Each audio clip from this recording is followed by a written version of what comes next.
es importante que ustedes por favor ingresen a la página del SENAF. Ahí ustedes van a poder perfectamente tener información en relación a la adopción, ¿verdad? El proceso que se establece y de hecho cuando sean profesionales del derecho van a poder tener acompañamiento, ¿verdad? En la materia de adopción. Ellos brindan acompañamiento. Bien, solamente son cuatro, ¿verdad? Miriam, Celeste, Alina y Jessie. Solo Sí, mujeres, abogado, ¿cierto? Sí, abogado. creo que había asignado más personas, pero solo nos unimos 4 al grupo. Perfecto, está bien, no se preocupe. ¿Qué tema les corresponde? CENAF, Es bonito ese tema. Bien, empecemos pongamos atención, jóvenes, ustedes como abogados les va a servir mucho el tema del SENAF, ya sea como acompañamiento. Bueno, mejor voy a esperar que nos presenten y vamos a empezar con usted, Jessie Daniela Lozano. Sí, está bien, abogado. Buenas tardes.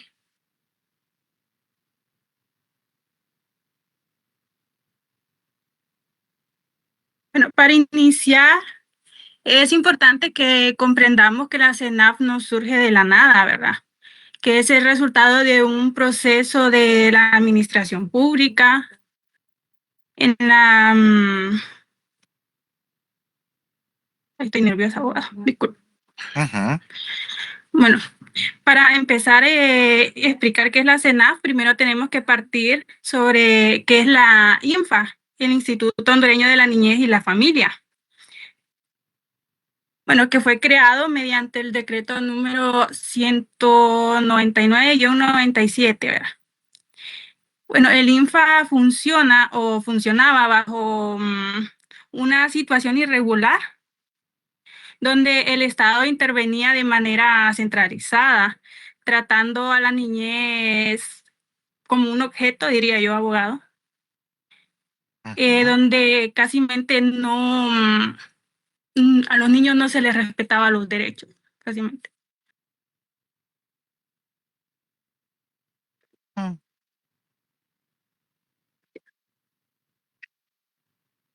Y para subsanar este vacío, el Estado de Honduras transitó hacia la DINAF, que es la Dirección de Niñez y Adolescencia y Familia, que se creó bajo el decreto ejecutivo 027-2014, si no mal recuerdo. Y posteriormente ratifica y formaliza mediante el decreto número 34-2021. La DINAF nació como un órgano desconcentrado. En su momento a la Secretaría de Desarrollo CEDESOL o CEDIS, en ese momento. En ese tiempo la DINAF representó un avance al adoptar metodologías basadas en el interés superior del niño y separar la vía administrativa de la judicial. Por ejemplo, en este caso podemos ver cómo se separa la INFA con la DINAF, porque la INFA era un solo proceso para poder hacer el trámite de adopción de un solo niño. Y era más largo el proceso, por así decirlo, y la DINAF ya hacía em, los requisitos, por así decirlo, aparte, ya sus socioeconómicos, sus estudios socioeconómicos aparte, y para la adopción ya su proceso judicial ya en el juzgado. Levanten la mano, jóvenes, miembros del grupo para irles dando la palabra. Solo tengo la Miriam Rivera ahí. Bien, Jessie. ¿Listo? Con la parte introductoria. Puedo seguir si gusta. Dele, pues denos una Sí. más. Bueno, hoy en día la CENAF es una Secretaría de Estado con rango de gabinete. ¿A qué me refiero con gabinete? Pues es la autoridad máxima, por así decirlo, porque ya la CENAF tiene autonomía presupuestaria, ya el Estado ya tiene, ay, ¿cómo se le dice? Le da el presupuesto en tanto tiempo Y antes, por ejemplo, ellos mandaban, en lo que es la DINAF, ellos mandaban la solicitud, bueno, no sé si solicitud, abogado, creo que estoy mal ahí, pero de cuánto gastaban en los niños y ya el Estado el desembolso de lo que gastaban. Mm. Tiene su presupuesto. Usted me está diciendo que tiene su presupuesto, ajá, es A reuniones autónomo, ya etcétera. Ujú. autónomas. Sí. Tiene poder político, ya que es una secretaría, ya no es... em, y- Ya no era dirección. Ajá. ajá, ya no es una dirección subordinada. Ujú. Bien, gracias, Jensi. Escuchemos a Celeste Vázquez. Gracias, abogado. Solo para fortalecer un poco lo que dijo la compañera, ella pues bien hablaba de esa metamorfosis por la que ha pasado la institución desde 1997, que surge el Instituto Hondureño de la Niñez y la Familia, ¿verdad? Ujú. El INFA, que viene a sustituir a lo que antes se conocía como Junta de Bienestar Social. ¿Verdad? Es importante decir que, como bien dijo Jesse, pues el INFA centralizaba, tenía centralizado todo, ¿verdad? Lo que se volvió una gran limitante y lo que luego pues da paso a que surja en el 2014 mediante un PCM 027 2014, la DINAF pasa la evolución pasa de una institución, luego a una dirección, donde realmente la DINAP surge para corregir ese tipo de limitaciones, ¿verdad? Y aquí realmente se da un cambio de paradigma que pasa de un modelo principalmente ejecutor a uno con mayor énfasis en la rectoría.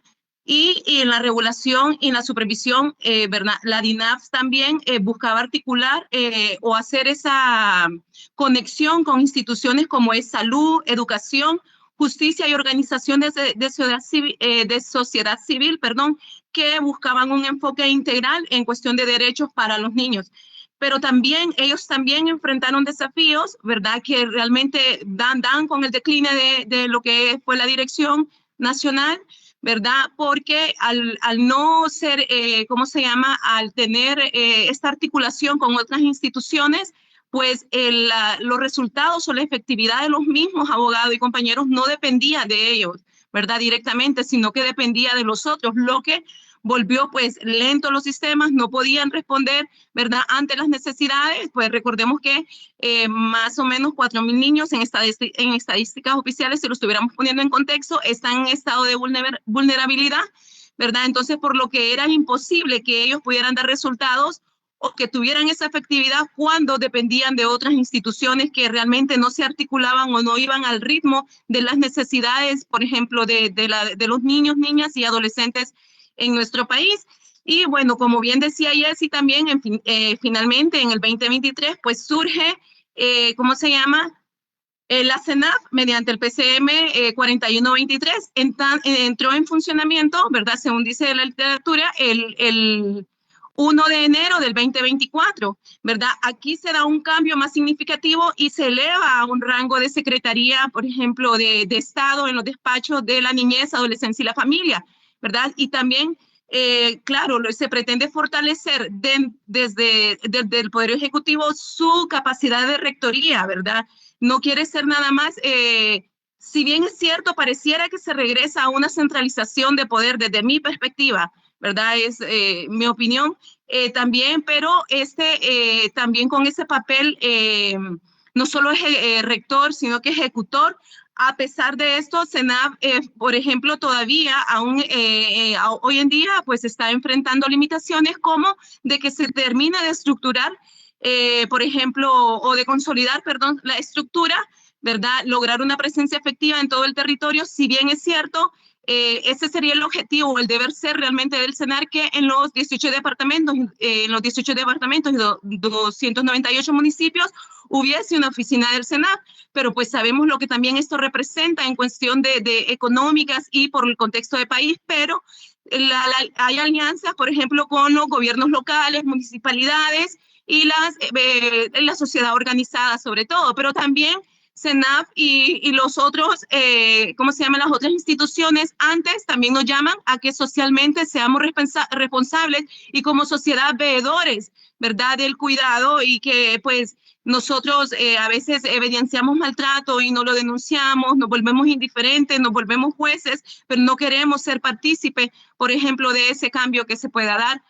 Entonces, estos tres cambios que se dan estos cambios que se dan, por ejemplo, esta evolución que se da en estas casi 3 décadas, cambia a la institución, ¿verdad? Cambia su modelo, su forma de entender a la niñez desde una visión predominante asistencial hacia un enfoque realmente de protección integral basado en los derechos, donde el bien superior viene a ser la estabilidad de los niños, los derechos de los niños.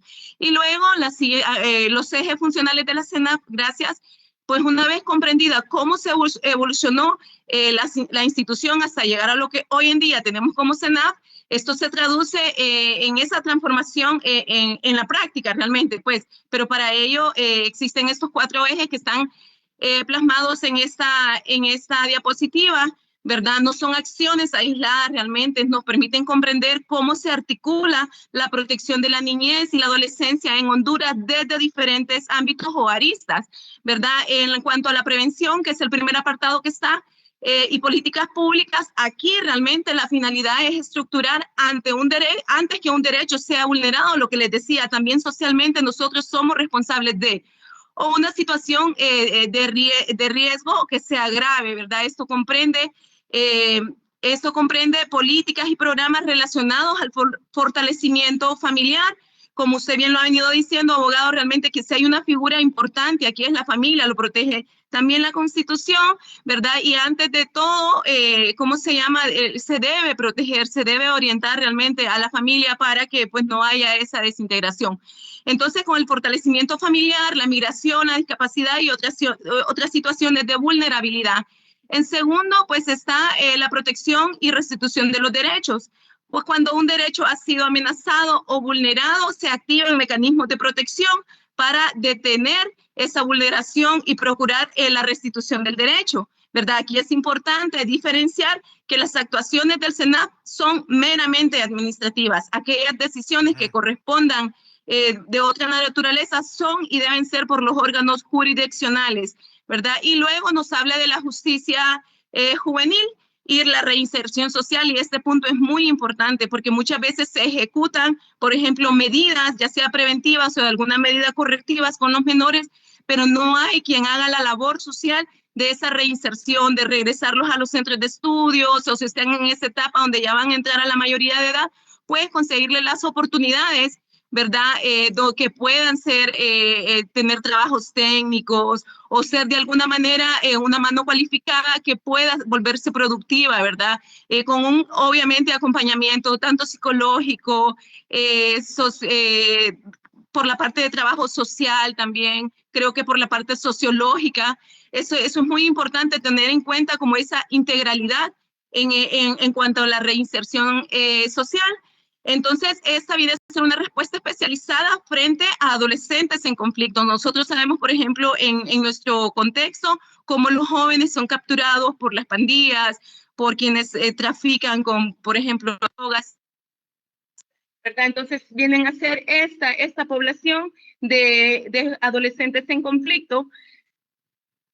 Y la finalidad no debe entenderse, perdón, únicamente desde una perspectiva sancionadora, ¿verdad? Sino de esa responsabilización que no solo la CENAF y otras instituciones del gobierno, ¿verdad? Sino que nosotros también como sociedad debemos ser también responsables de la educación, reinserción y la reintegración social sobre todo, ¿verdad? No es quitarle o no sancionarlos, es realmente qué va a pasar con ellos, darles ese seguimiento y abrirles ese camino de oportunidades.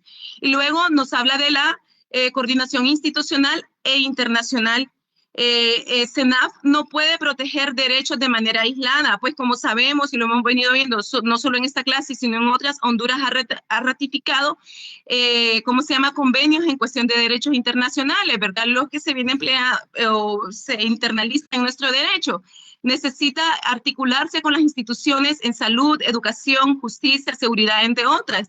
Y cuando una niña o niño o adolescente hondureño se encuentra en una situación de vulnerabilidad fuera del país, esa protección puede requerir de coordinación con autoridades y representaciones diplomáticas. Nosotros lo sabemos por el camino que enfrentan las personas que viajan hacia el norte, ¿verdad? Y muchas veces las cuestiones de suma vulnerabilidad que atraviesan, por ejemplo, no solo en países como México, sino también en nuestro país, también lo ha vivido la población infantil de Venezuela, por ejemplo. Sé que hay organizaciones que les enseñan a los niños cuál es su espacio seguro, cómo deben de protegerse ellos, quién no debe cruzar esa barrera, lo que, por ejemplo, da la extensión de sus brazos, ¿no? Enseñarles que deben de, cómo deben de autocuidarse de alguna manera.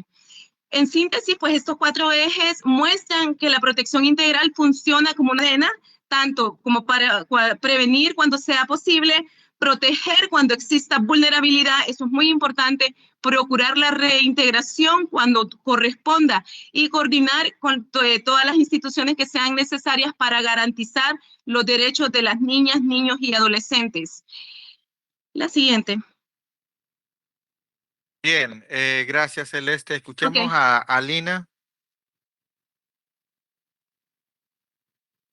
Bueno, buenas tardes, abogados abogados y compañeros. Yo les quería hablar que, bueno, no escuché que pues hubieran intervenido mucho en la arquitectura del CENAF, entonces voy a decir pues lo que investigué acerca de este. El CENAF, la arquitectura consiste en los cimientos, columnas y techo, básicamente, ¿verdad? Ponerlo como una casa. Entonces los cimientos es la Constitución de la República, porque ya sabemos que la Constitución de la República va sobre cualquier ley, ¿verdad? En el país, bueno, en todos los países en general. Después tenemos también como columnas el código de familia y código de la niñez, que la adopción pues pertenece a esto, ¿verdad? También pertenece, eh, bueno, pertenece al código de familia y al código de la niñez, entonces este le sigue. También el techo es los tratados internacionales y que es la Convención sobre los Derechos del Niño. Entonces, estos son como la arquitectura, porque la quería intervenir porque ya vi que no la dijeron. Entonces, eso. Pero bueno, en la intervención directa ante la vulnerabilidad tenemos la carencia de atención, ¿verdad? Que es cuando el menor carece de medios para subsistencia. Y entonces el SENAF procura implementar medidas de apoyo directo sin separar al niño de su medio familiar. ¿Qué significa esto? Que el SENAF básicamente, bueno, el SENAF es como, por decirlo así, como los papás de los niños que son como abandonados, ¿verdad? Entonces el SENAF hace como su función de ser un padre entre los niños. Entonces, cuando el menor carece de estas posibilidades, entonces lo que el SENAF hace es brindarle atención y ayuda, ya sea directamente hacia él o familiar, ¿verdad? También tenemos la detección y el maltrato, que es cuando existe violencia o abuso, el SENA formula y ejecuta programas de detención, detección o detención también, registro y seguimiento estricto tanto de las víctimas como de los agresores. Esto significa, bueno, cuando un niño es maltratado o abusado, ya sea sexualmente, psicológicamente, no solamente recae ante el niño la ayuda, sino también ante el agresor, porque entonces eso significa que el agresor también padece de problemas mentales, ¿verdad? Entonces muchas veces se les brinda ya sea la cárcel, pero otras veces sí se les brinda ayuda psicológica. Entonces al niño se le brindaría ayuda psicológica y muchísimas veces, ya sea en caso, bueno, muchas veces en diferentes países, tanto en Honduras a veces y también en diferentes países, se les brinda que son separados de su familia, porque el abuso no solamente viene de parte, ya sea del papá, del hermano, del primo, sino también viene de parte de la mamá. Entonces, lo que el Senado hace es, como dije anteriormente, adquiere la función de ser padre de los niños que son abandonados. Siguiente diapositiva. Eh, Alina, pero Sí. no, no es que es el papá, ¿verdad? Así como usted lo menciona No, como no tal tal. cual, pero básicamente Porque, ¿quién es el adquiere papá? esa Porque, función. sí, la función, sí. Porque en teoría, tal como lo hemos mencionado anteriormente, ¿quién es el papá de esos niños? ¿Jóvenes? ¿Se acuerdan? ¿Quién es el estado quién es el papá? Ya les El dije. Estado. El Estado, El correcto. Estado. El Estado se vuelve papá de esos niños, ¿verdad? Evidentemente. Entonces, tenemos que buscar, y lo único que el SENAF actúa en nombre del Estado de Honduras, ¿verdad? Otorgándoles esa representación legal que evidentemente se establece de manera puntual. Pero bien, Alina, correcto. Sí. Sigamos. Entonces, entonces ahorita vamos a hablar acerca del Sistema Especial de Justicia para la Niñez Infractora. Que bueno, uno de los pasos es que la clasificación de edad. Un menor de edad, pues obviamente no puede adoptar a un niño, ¿verdad? Entonces lo que se hace es que menores de edad no delinquen y de 12 a 18 años están sujetos al sistema especial. Esto quiere decir, investigando, que solamente pueden adoptar de 25 a 51 años y en ese plazo la persona que va a adoptar solamente puede ser 15 años mayor de edad, 15 años mayor que la persona que va a adoptar. Entonces, si la persona tiene 15 y la persona que quiere adoptar al niño de 15 años, entonces puede tener ya sea 31, bueno, arriba de 30, ¿verdad? Debe ser 15 años mayor. También está el plan de atención individual que el SENAF elabora, evalúa y reporta trimestralmente el plan estratégico del menor del juez de ejecución. Y también está el paso 3, ejecución de la medida. SENAF administra las medidas dictadas, libertad asistida o servicios de la comunidad, asegurando la reinserción social.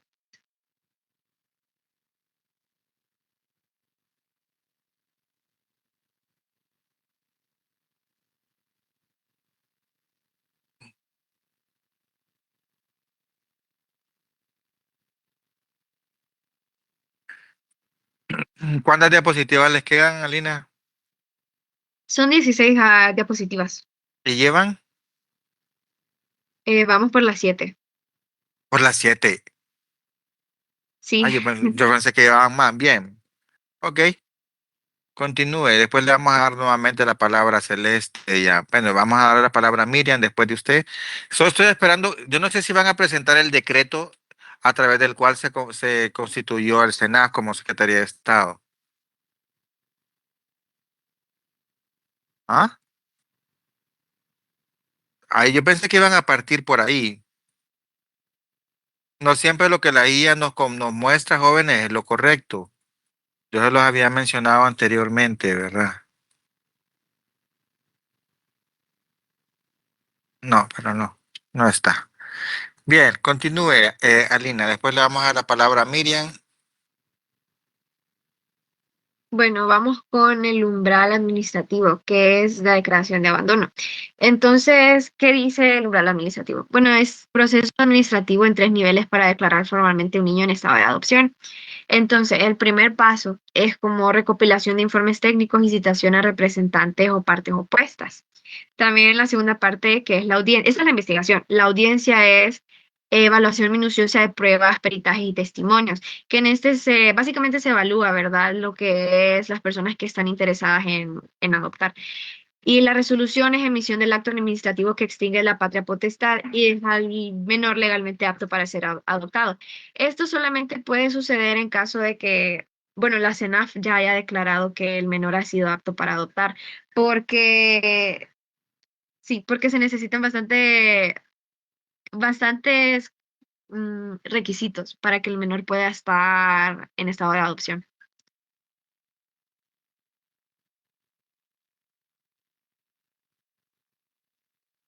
La siguiente,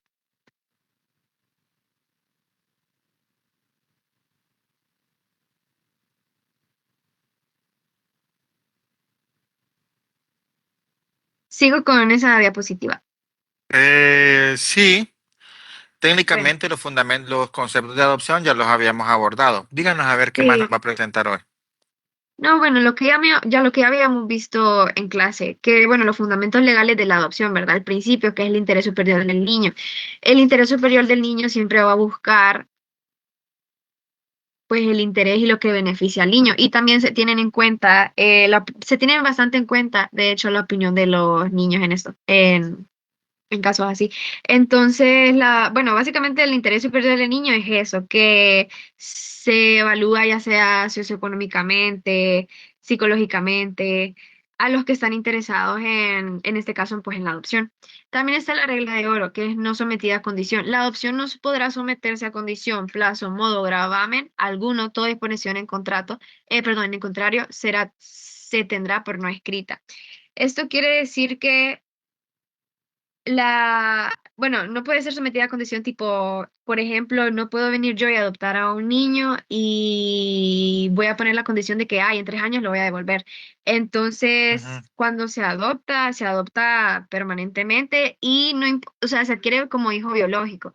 Entonces, esto quiere decir que si se hereda, ok, si hay una herencia, entonces el niño también tiene que estar en la herencia. Entonces, de eso se trata, que no existe condición pues para niños. También está la prohibición escrita, que es de cero lucro, que queda terminantemente prohibido dar o recibir gratificaciones en recompensa por la adopción. Infracciones son castigadas con penas de prisión de 1 a 6 años.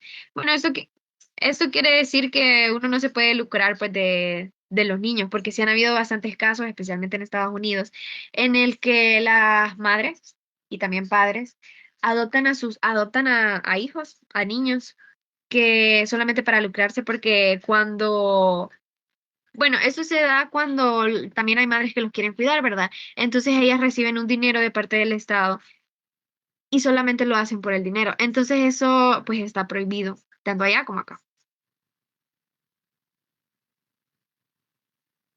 Bien, gracias, Salina. Escuchemos a Miriam Rivera. Sí, abogado.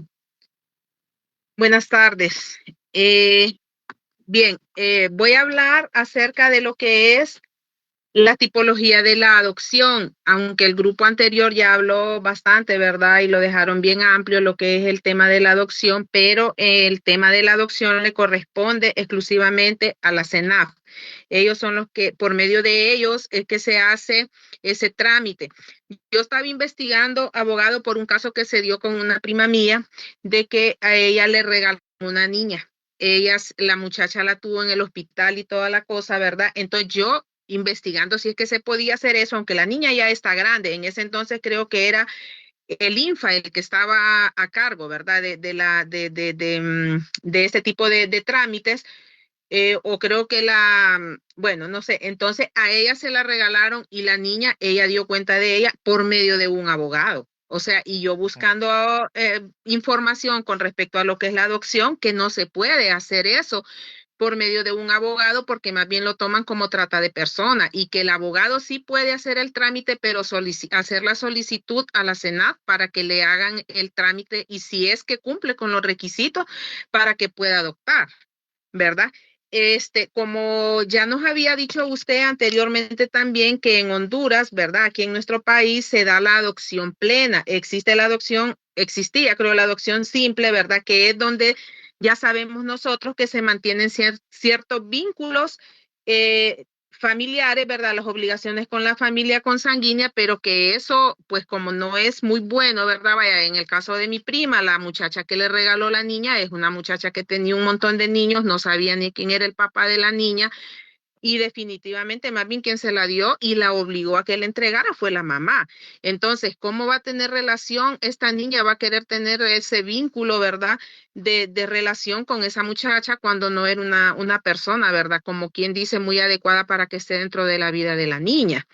Ujú. Entonces, pues en mi pensar, ¿verdad? Y mirando todo eso, porque en mi familia tengo 2 casos yo de personas que han regalado, ¿verdad? Niños, porque sí, definitivamente es que los han regalado. También hay otra muchacha que también esa mujer tenía el marido en Estados Unidos y ya venía el hombre y al final de cuentas, al día siguiente la tuvo en la casa de mi tío, se la entregó y al día siguiente ella salió en short y tranquila, pero de ella nunca se volvió a saber nada, ¿verdad? Pero la niña ahí está.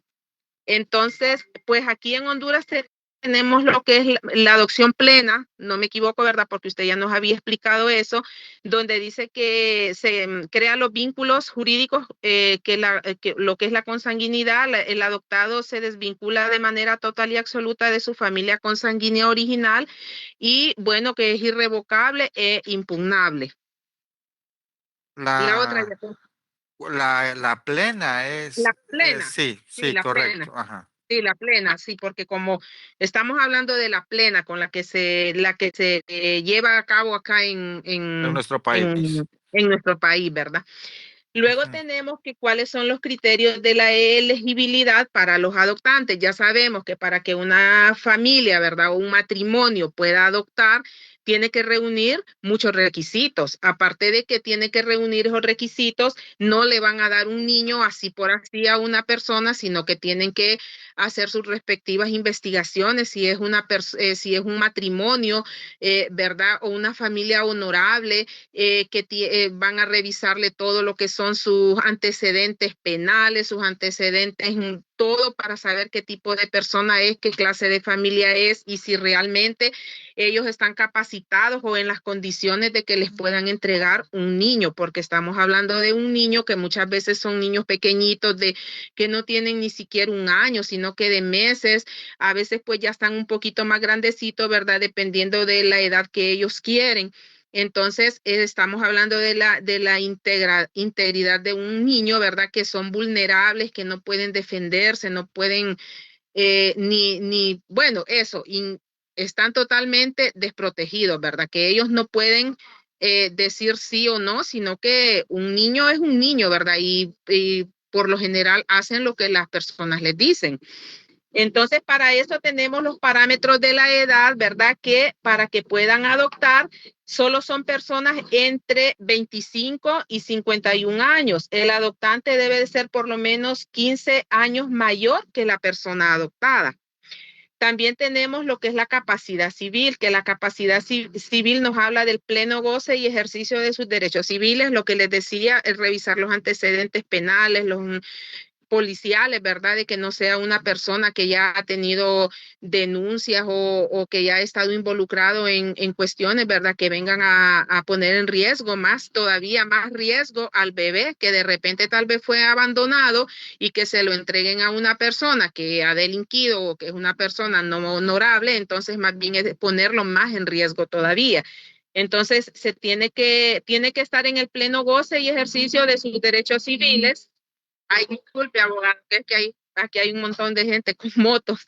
Bien, la acreditación estricta de la buena conducta y una reputación intachable. Tiene que ser una reputación intachable y todo esto lo investigan hasta en la comunidad o en el entorno social donde esa persona vive, en el trabajo. Pues la verdad no sé si hasta le revisarán ¿verdad? Si no está metido, no sé si hasta en eso en el buró crediticio, porque desde ahí viene una persona, abogado, viene lo que es ya se sabe qué clase de persona es. Imagínense que esté una persona metida en la central de riesgo, entonces, ¿qué significa? Que esta persona no cumple ni con sus, ¿verdad? Con sus créditos. Luego tenemos lo que es la capacidad de soporte, o sea, en el trabajo, el ingreso que tiene esta persona, porque ya tener un niño que es algo de por vida, ¿verdad? Cuando hasta de aquí que llegue la mayoría de edad, estamos hablando de alimentación, estamos hablando de vivienda, de medicina, de educación, que ahora no es fácil, ¿verdad? Y más cuando se les quiere matricular en centros educativos que son a veces privados, entonces eso va a depender de la capacidad de solvencia, ¿verdad? Que demuestre la persona, ¿verdad? Estamos hablando de solvencia demostrada, dice técnica y financieramente, para educar, asistir y alimentar adecuadamente a la persona adoptada, porque un niño requiere de muchas cosas, por eso hay muchos matrimonios que a veces no quieren niños porque saben a lo que se están metiendo, ¿verdad?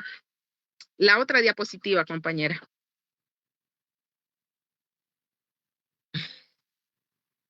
Bien, vamos a hablar de lo que es la arquitectura del consentimiento legal. Ya hablamos, ¿verdad?, de que la condición del menor dice que si es mayor de edad, el consentimiento es personalmente. Ya eso ya lo habíamos, bueno, el abogado lo explicó también y los del otro grupo, ¿verdad?, de que cuando se va a adoptar una persona, porque sí se puede adoptar una persona mayor de edad, el consentimiento lo otorga personalmente la persona si realmente quiere ser adoptada. También si está sujeto a tutela, el consentimiento debe ser otorgado por el tutor o con autorización del tribunal, o sea, de un juzgado. Estamos hablando que si es menor y está bajo custodia, el consentimiento otorgado por quienes ejercen la patria potestad con autorización también de un juez, ¿verdad? Y si el menor es declarado en abandono, el consentimiento otorgado lo va a dar exclusivamente la CENAF, porque son los únicos que están encargados para dar en adopción a los niños menores de edad también, ¿verdad? Si están en su poder, esos niños, ellos son los únicos que los pueden dar en adopción y siempre tiene que ser mediante la investigación, ¿verdad? De las personas que los quieren, porque como hoy en día estamos mirando, ¿verdad? Cómo está la situación con la trata de personas, con lo que es los niños que los involucran en cuestiones sexuales, ¿verdad? Para trabajo también, ¿verdad? Porque hay niños que a temprana edad los ponen a trabajar, los padres, a veces hasta los papás, no necesariamente niños en abandono, sino que los padres verdaderos los mandan a trabajar para que traigan dinero a la casa. Entonces, la CENAF es la encargada, ¿verdad?, en dar en adopción a un niño abandonado y siempre con la autorización de un juez, ¿verdad? Siempre tiene que ir por medio de la ley, siempre tiene que ser algo legal, amparado con nuestras leyes. La otra, compañera, por favor. Vamos a hablar de lo que es el expediente probatorio. Estamos hablando de lo que es la identidad y el estado civil. Esto más que todo son los requisitos de que debe de presentar una persona que quiere adoptar, ¿verdad? Todo lo que tiene que presentar esa persona. Estamos hablando de la identidad y el estado civil, ¿verdad? Tienen que presentar sus certificaciones de actas de nacimiento del adoptante y el adoptado y la certificación de matrimonio, y esta sí o sí, o sea que esta sí aplica, tiene que ser presentada obligatoriamente, ¿verdad? Lo que es la certificación de matrimonio. O también puede ser en unión de hecho, ¿verdad? No solo matrimonio, sino que también unión de hecho debidamente registrado. Ya sabemos cuáles son los requisitos y cómo debe de ser.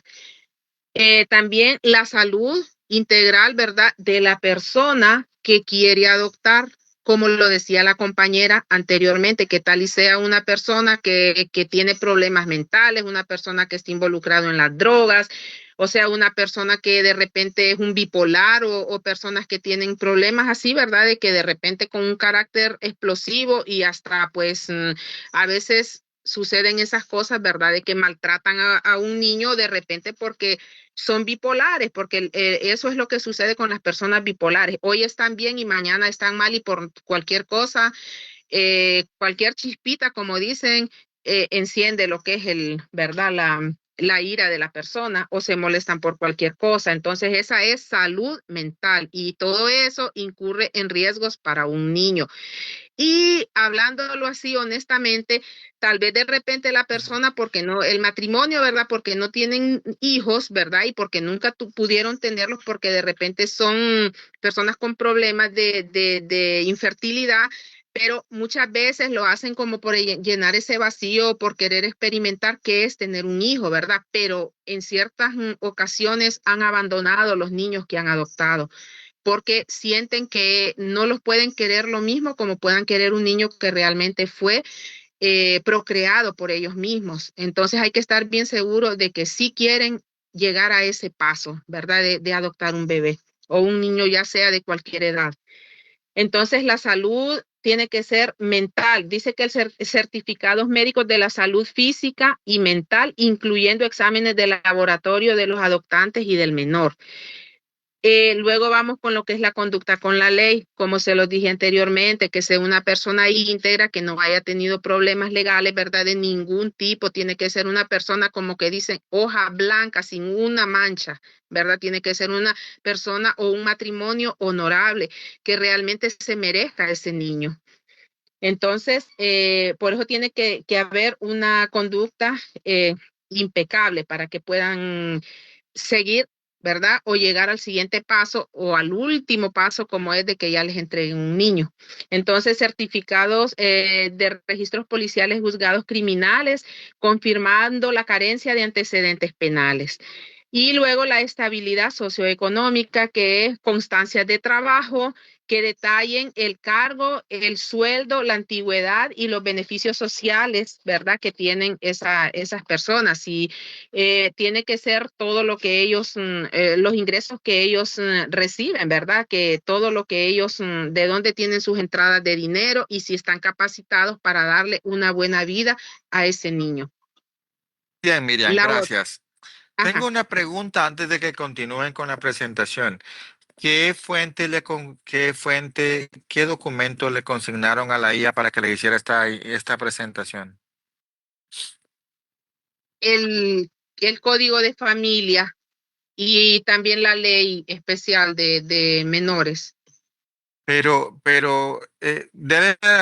a la siguiente diapositiva, por favor. Quiero ver algo. Continúe. Dele a la siguiente. Continúa. Pero, ¿a dónde está la estructura del CENAF? ¿A dónde está la creación de el decreto a través del cual se crea el CENAF, la estructura organizacional, los subprogramas que se establecen en el CENAF, las subdirecciones? Perdón, abogado, yo mencioné el decreto, o hice referencia al decreto después de que intervine de la compañera Jessie, ¿verdad? Y el decreto ejecutivo fue el PCM 41-2023 y fue publicado en la Gaceta, número 36.357, ¿verdad? Esta fue No, pero aprobada. sí, Sí. yo entiendo, está bien, gracias, Celeste, pero la pregunta es, no entiendo cuál fue la bibliografía para su presentación. ¿Qué tiene que ver el Código de Familia o la Ley Especial de Adopción? Yo estoy de acuerdo en que el SENAF interviene en el proceso de adopción. De hecho, su presentación les hubiera servido a los compañeros que presentaron adopción. Pero ustedes, ¿qué tiene que ver? O sea, porque la intención del SENAF únicamente era que le presentaran a sus compañeros esa estructura, los programas que la Secretaría tiene, em, qué ayuda, qué ayuda puede recibir en procesos de denuncias de abuso de un menor o ese tipo de acciones que las subdirecciones nos lo establece. Creo que yo les había mencionado, si quieren dejen de proyectar, por favor. Solamente para terminar la clase del día de hoy. Les voy a compartir nuevamente la página del CENAF, que yo pensé que a este grupo lo iba a tomar para bien, para guiarse, para presentar sobre quién es el. Aquí está la misión, la visión, el perfil institucional. Por aquí están los valores, miren, excelencia, transparencia, identidad. Aquí está el organigrama, ¿verdad? Del CENAF. Creo que está, no se está cargado todavía. Creo que no. Aquí están las distribuciones por unidad administrativa. Entonces, estas son las direcciones y las subdirecciones en que se divide el CENAF como tal, ¿verdad? Aquí la subdirección de protección especial es la subdirección en materia de protección a la niñez con la que más trabajan los abogados que abordan este tema del cuidado del menor, ¿verdad? Entonces, es importante que lo sepan.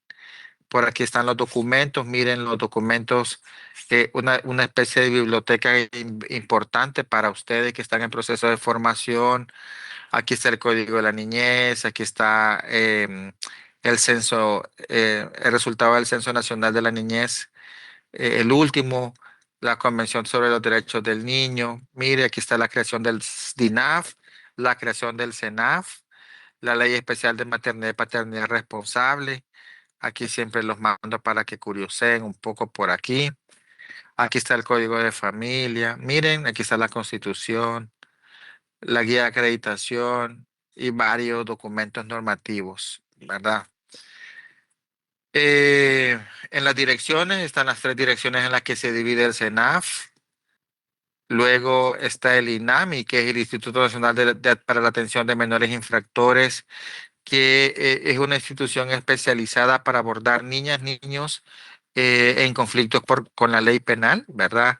En relación entre el CENAF y el INAMI, que mientras el CENAF lidera las políticas públicas relacionadas con la niñez, adolescentes y familia, el INAMI desarrolla acciones especializadas dentro del sistema de justicia juvenil con problemas con la ley penal, contribuyendo a procesos de reintegración social y contribución a oportunidades para adolescentes atendidos, ¿verdad? Esto en relación a la CENAF, al INAMI, perdón, y un programa importante que el CENAF dirige es el Sistema Integral de Garantías de Niños y Niñas de la niñez y adolescencia en Honduras, conocido como SIGADENA, que es un sistema interinstitucional, ¿verdad?, para la atención de niñas, niños y adolescentes. Aquí hay un video que también pudieron haberlo puesto, que aborda el tema del que es el SIGADENA y quiénes lo integran.